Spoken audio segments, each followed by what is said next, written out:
Soy Ana Rodríguez Tenorio y me acompaña José Manuel Benítez Ariza. Con esta cita reanudamos las actividades de la Fundación Carlos Edmundo de Ory, que se han visto interrumpidas por la pandemia y por el confinamiento, pero que podemos reanudar ahora gracias a la colaboración de Onda Cádiz, que nos ofrece esta plataforma para que podamos seguir con nuestras presentaciones, con nuestras citas, con la cultura y con todos ustedes. José Manuel Benítez Ariza es un escritor gaditano de amplia trayectoria. Ha tocado todos los palos: la poesía, el relato, la novela, el ensayo o el artículo periodístico, a lo que añade varios interesantes trabajos de traducción. Como narrador es autor de varios libros de relatos y de novelas, entre ellas las que integran su trilogía de la transición. De sus ensayos destacan los dedicados al cine, y además de ello colabora como articulista en diversos medios impresos y digitales. Pero lo que aquí nos trae hoy es su vertiente de poeta, un camino que inició en 1988 y que nunca ha abandonado, como lo demuestra su decena de poemarios publicados. De entre esos libros de poemas que ha publicado José Manuel, los más recientes son Panorama y Perfil, que recibió el premio Unicaja de Poesía, la antología Nosotros los de entonces, Arabesco, que se publicó en 2018, y este último que hoy nos congrega.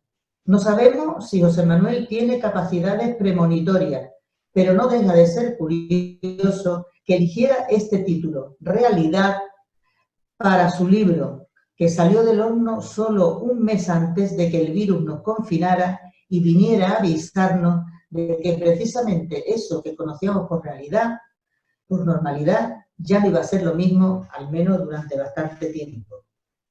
Quizás sea porque lo que José Manuel nos quiere mostrar es precisamente esa otra cara de la realidad, que a sus ojos de poeta se transforma, se mueve y se traslada. Y esa mirada nos hace pasar de lo cotidiano a lo misterioso, oculto y desconocido que habita dentro de nosotros, de lo tangible a lo etéreo, de lo particular a lo universal, de la propia experiencia a toda la experiencia humana. De eso es de lo que trata este libro, del que José Manuel nos va a hablar mucho mejor que yo. Voy a empezar por preguntarle si este libro que se edita en la editorial Sintolá, ¿por qué tiene este título? ¿Cuál es? A que él me cuente exactamente por qué ese título, y si tiene que ver porque su poesía parte siempre de un detalle de la experiencia. Hola Ana, buenas tardes, gracias por tus palabras, por tu presentación. Este libro se llama Realidad porque en realidad la línea que sigue mi poesía en los últimos años es siempre de una indagación en la realidad, ¿no? Parte de la convicción de que siempre podemos ver, podemos percibir en la realidad, si la miramos atentamente, si ponemos en ella una atención que no es la de las rutinas, la de los sentidos adormilados, ¿no? por la costumbre, sino si ponemos ese plus de atención que exigen las cosas cuando se dejan mirar bien, pues siempre descubrimos en ellas otras facetas, otras intensidades que no sospechábamos y que incluso terminan haciéndonos ver que lo que llamamos realidad pues no solamente es lo aparente, sino es muchas otras cosas más, otras dimensiones que están ahí y que merece la pena explorar y descubrir a través del arte en general y a través de la poesía en particular. Respecto a eso, hay un poema que a mí me parece que define perfectamente esto que tú estás diciendo, y esa conexión y ese camino de la realidad al otro, que es un poema que se llama Ante un ramillete de perejil. Pues sí. Me pediría que lo leyera. Me alegra mucho tu elección porque es un poema que ilustra bastante bien eso que me preguntabas antes, ¿no? Ese ramillete de perejil es el que los tenderos en los mercados y en las tiendas pues sobre todo las tiendas de alimentación, pero también otras, ponen ante un santo. ¿eh? Pues me imagino que para propiciar la buena suerte, la fortuna, la protección del santo, etcétera, eh, es una cosa que uno ve todos los días y a la que no le concede mayor importancia, pero un día, haciendo la compra en el mercado, pues mientras esperaba, se me vino esta imagen a la vista y se me vinieron con ella los primeros versos de este poema que apunté en el teléfono móvil y luego terminé en casa. Y el poema, como tú muy bien has dicho, se llama Ante un ramillete de perejil y lo voy a leer.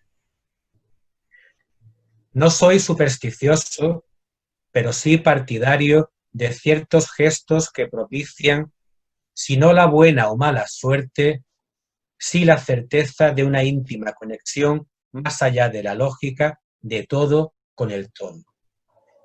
¿Y acaso a eso se refiera la modesta costumbre de poner en un vaso con agua un ramillete de perejil a modo de ofrenda, y ni siquiera es necesario que haya un objeto de culto ante quien colocarlo, una manera de dejar constancia allí entre los enseres, cerca de la despensa, de que el agua y el sol que maduraron esas hierbas, la mano cuidadosa que las recolectó y el tiempo que tardaron en llegar a su punto de sazón, forman parte también del ciclo general de la vida y la muerte. Solo que de este lado de la línea que las separa y que es tan fácil de traspasar, acaso baste un poco de esa frescura, de ese olor y del milagro de que el agua aleje por unos días la inminencia del amarillear, para que en la cocina, en su dramática colusión de materia que perece tras un punto de madurez fugaz, se afirme la evidencia de que el ciclo confluye en esa levedad de lo accesorio, de lo que solo aporta un poco de perfume desde un vaso con agua y puede que ante la tutelar figura de un santo protector o el genio del lugar, a esa otra levedad de lo invisible que sustenta.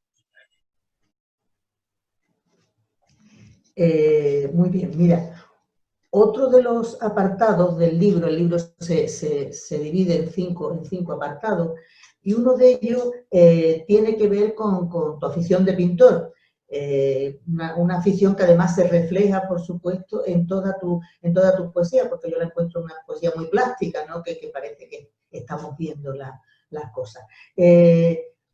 ¿Cómo funcionan? Pero quiero saber cómo funcionan en ti esas dos soportes de expresión, que son la pintura y la literatura y el poema.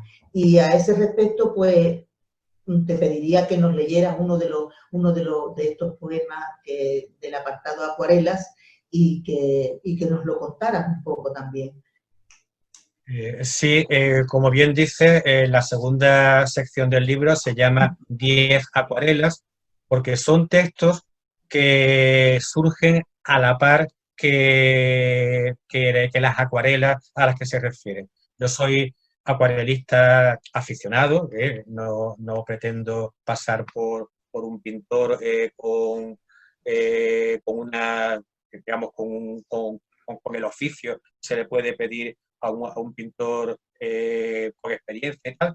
Pero bueno, soy muy aficionado a la pintura y además me interesa, por lo que decía antes, ¿no? Porque me interesa cualquier recurso artístico que invite a mirar las cosas por segunda vez, a prestar más atención a la realidad que nos circunda para verla mejor, y pintarla y escribirla pues es una manera de ver un poco más allá, ¿no? Entonces, estos textos están emparentados con otras tantas acuarelas, y voy a leer una, voy a leer un texto que es el segundo de un doble poema que se llama El baño, que está basado en 2 acuarelas que pinté tras un paseo por el río Majaceite, que es un afluente del Guadalete, que se puede recorrer, cuya orilla se puede recorrer entre el bosque y Benamahoma. En verano la gente se baña en los remansos, y de eso trata este pequeño fragmento que dio pie a una acuarela y que habla de un baño. No es de cristal el cuerpo, y por eso lo hiere el mero roce con las aristas frías de estas aguas que bajan del deshielo. Pero la conmoción es placentera, como lo es en la plenitud del verano el recuerdo de la ventisca sobre los cerros conmovidos.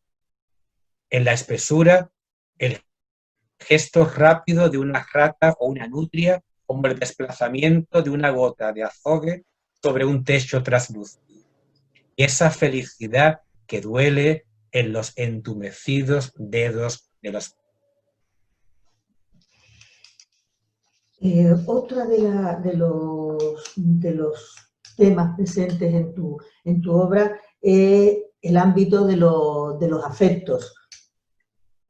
Un ámbito en el que el tema del paso del tiempo, que también hemos visto en alguno de los otros poemas que has leído, también está muy presente. Pero fundamentalmente me gusta de tus poemas de este tipo, que tienen que ver con los afectos, su contención, sí, pero que no está exenta de ternura. Un equilibrio que a mí me parece muy interesante. Este poema que te voy a pedir que lea en ese sentido, porque me parece muy emocionante y que define muy bien eso, es Desmantelando una habitación infantil. Como hemos hecho antes, cuéntanos un poco cómo nace el poema y lo que está detrás de él, además de leerlo. Los títulos de mis poemas, como ya has comprobado, suelen ser bastante explícitos, ¿no? Y se llama Desmantelando una habitación infantil, porque bueno, es lo que hacemos los padres de cierta edad cuando los hijos se hacen mayores, se van de casa, se van a estudiar o a vivir su vida, dejan un cuarto vacío y ese cuarto permanece tal cual durante un tiempo, pero luego las necesidades de uno, pues a uno se le ocurre que ese cuarto lo podría utilizar para otra cosa o que podría hacerse allí un espacio para lo que sea. En mi caso, estaba yo haciéndome un espacio precisamente para pintar, para ubicar los trastos de la pintura. Entonces, pues en el cuarto de mi hija, pues un poco de sitio, no llegué a desmantelarlo, simplemente a cambiar de sitio algunas cosas, a vaciar un estante donde yo pudiera poner mis pinturas y pinceles y botes y demás. Y entonces, bueno, pues eso me obligó a trasladar unos juguetes, unas muñecas, unos libros infantiles, y evidentemente pues se planteó esta reflexión sobre el paso del tiempo. Desmantelando una habitación infantil. Es complicado decidirse. Estas muñecas, por ejemplo, que todavía ocupan sitio en el cuarto de Carmen. Desde su palidez de cosas muertas, sus sonrisas estáticas parecen apelar a ese derecho a la inmortalidad del que goza, por comparación, lo inanimado. Todo aquello que, fiado a sus propios ritmos de degradación, puede durar más que nosotros. La niña que jugaba con ellas acabó ya sus estudios, vive en otra ciudad, sus juguetes de hoy, quiero decir, las cosas de las que se rodea, en esa ilusión suya que es de todos, de que la realidad es maleable y existen herramientas que de algún modo permiten incidir en ella, obedecen ya a otra clase de coartadas distintas a las meras incitaciones del asombro o la imaginación. También ellas lo saben, las muñecas. De ahí ese gesto suyo desde esa palidez sobrevenida que más que envejecerlas, las sitúa fuera del tiempo, donde ya han perdido su condición de cosas adventicias, sometidas a los impredecibles planteos de una niña, para situarse un poco más allá de nosotros en una realidad más lenta, en la que más que muerte, lo que existe es una prolongada consunción que es la de la materia primordial, la de la luz que arrostra distancias siderales, la de la onda expansiva a la que debe su ser el universo. Y qué difícil decidir desde el sentido práctico de quien ordena sus espacios, como quien funda un orden superior sobre la dispersión esencial de la vida, de cuál de esos juguetes desprenderse, a dónde relegarlos, desde la convicción de que roto ya el vínculo sentimental de sus inercias, cualquier destino prefigura el vertedero o la incineración, esa otra forma de inmortalidad sin alma de la que ya gozo. Es un hermoso poema, me encanta. Bueno, los viajes es otra constante en tu obra, y por lo que tienen de reencuentro con uno mismo, con otros paisajes, con otras latitudes e incluso con otro tiempo. De ese apartado en el que se enfocan los viajes, que es Waterford, que es la segunda suite, perdón, irlandesa, en tu libro. Te pediría que leyeras también un poema, el que te guste de ellos. ¿Te gusta? Irlanda se ha convertido en una presencia importante en mis dos últimos libros. Había una suite irlandesa en el anterior, en Arabesco. Ahora hay una segunda suite irlandesa en este libro, centrada en la ciudad de Waterford. Una ciudad pequeña, aunque es la cuarta de Irlanda, en la que yo permanecí 15 días hace más o menos un año, en unas circunstancias un poco curiosas y que de algún modo me han hecho,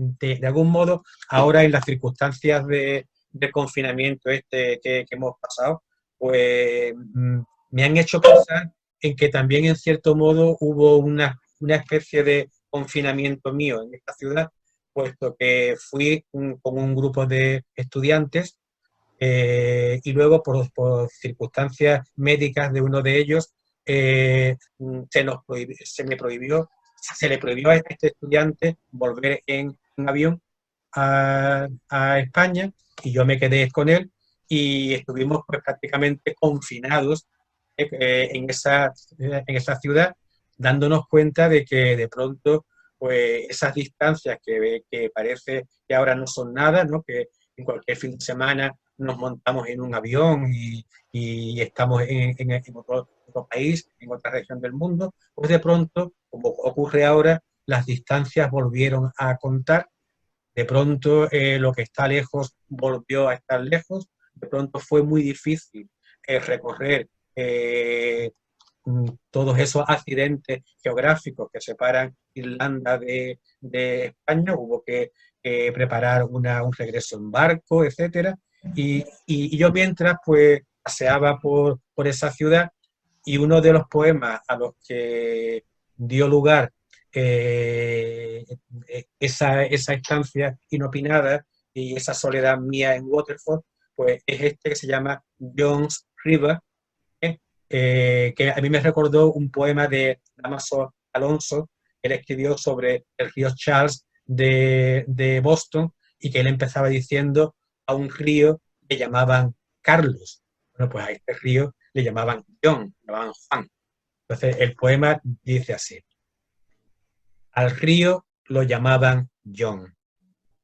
Corría como una calle estrecha entre filas de casas y a veces ofrecía al paseante pequeños, melancólicos puentes donde pararse a contemplar las aguas casi siempre tranquilas, opacas, densas, del color del plomo, tan solo removidas por el lento reflujo mareal que hinchaba el cauce y cubría las negras rebabas vertiginosas al pie de los muretes entre los que fluía.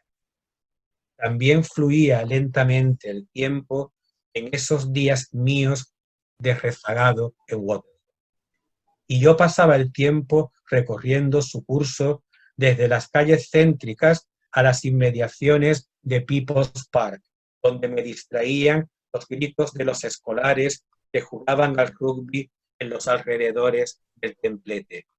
Luego hasta la desembocadura, donde los cormoranes, a resguardo del tráfago de la ciudad, extienden sus alas a secar en el silencio pautado de crujidos de los embarcaderos frente al perfil borroso de los bosques en la orilla contraria. Era como acudir a una cita fijada.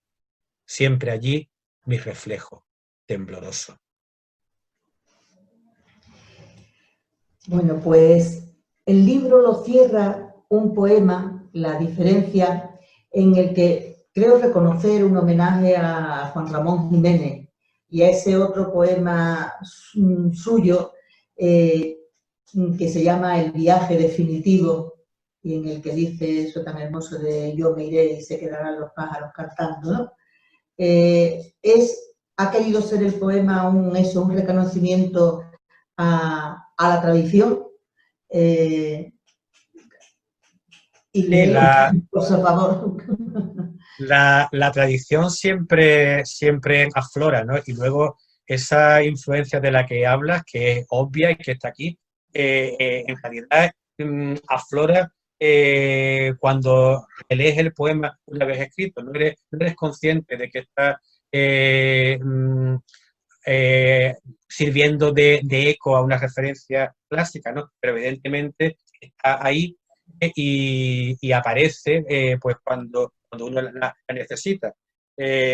Muchos poemas míos nacen de, como dije antes, de anotar en una libreta o en el teléfono móvil pues un verso o un par de versos que se me ocurren por la calle o que se me ocurren estando sentado tranquilamente en mi casa, o lo que es peor, que se me ocurren de noche y tengo que levantarme para apuntarlos. Y este poema, que se llama La diferencia, pues nace de estos dos versos que apunté en una libreta. Será todo tan simple como la diferencia entre estar y no estar.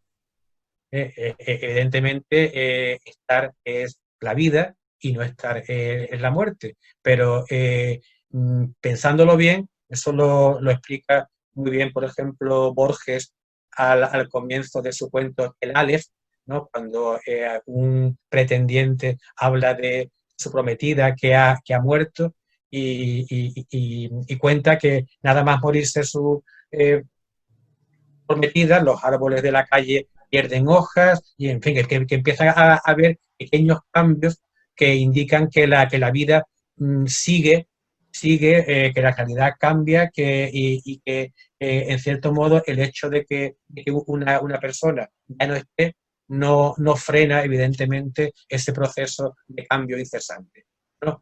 Eso era lo que se me ocurrió a mí con estos dos primeros versos, tan simples, digamos, tan enunciativos, pero luego cuando empecé a contar esas cosas que seguían estando cuando uno no esté, pues evidentemente afloraron esos pájaros, esas flores, etcétera, que ya estaban en ese poema de Juan Ramón Jiménez, del que tú muy bien te has acordado, ¿no? Que es ese de y yo me iré, se quedarán los pájaros cantando, etcétera.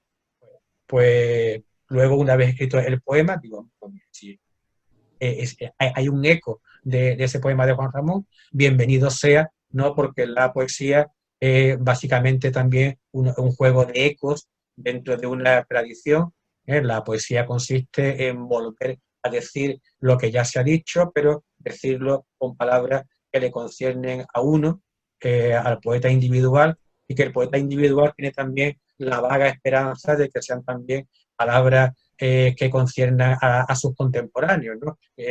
Volver a reformular una verdad que ya estaba formulada, pero que debemos reformular constantemente para que siga siendo vigente para nosotros. Bueno, y todo esto tan largo es para un poema que en realidad es muy cortito, que se llama La diferencia. Será todo tan simple como la diferencia entre estar y no estar. El canto de los pájaros o el olor de la jacaranda en flor en la honda madrugada no tenderán a converger en tu clara conciencia de otra mañana jubilosa. Faltará esa conciencia, pero allí seguirán dando razón de ser a la mañana las flores y los pájaros, y nadie notará la diferencia. Bien, pues José Manuel, muchísimas gracias. Cómprense este libro que seguro que les va a gustar, les va a ayudar a descubrir muchas cosas que están detrás de esa realidad primera. Muchas gracias, José Manuel, y muchas gracias a Onda Cádiz por habernos ofrecido la oportunidad de, como dije, de reanudar nuestras actividades.